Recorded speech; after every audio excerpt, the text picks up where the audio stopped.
Morning, এটা পঞ্চমের video, গতকালের video আজকে দেখছো তোমরা। আমি সকাল সকাল উঠে পড়েছিলাম, উঠে একটু পড়াশোনা করছিলাম। রুগী আসছিলেন, তাদের সাথে কথা বলছিলাম। পেশেন্টরা ছিলেন একজন, উনি এনার কোমরে ব্যথা। এই বাচ্চাটা, ওর যদিও কোনো সমস্যা হয়নি, ওর মা এসেছিলো, ও সাথে সাথে চলে এসেছিলো। ভালো কথা, বাচ্চা কাচ্চা আমাদের কাছে আসতে ভালোবাসে, আসে থাকে, একটা বাচ্চা যেতে চায় না। ইনি এলেন, এসে বললেন যে আমি আগের দিন ওষুধ নিয়ে গেছি, আগের দিন পরশু ওষুধ নিয়ে গেছেন, গতকাল এসে বলছেন আমার পায়খানাটা পরিষ্কার হচ্ছে জানো তো।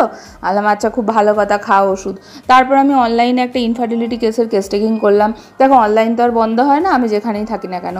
তারপর ইনি এসেছিলেন, এনার টিউআরপি হয়েছে, এনার প্রস্টেটোমেগালি সমস্যা ছিল, তার সার্জারি হয়েছে।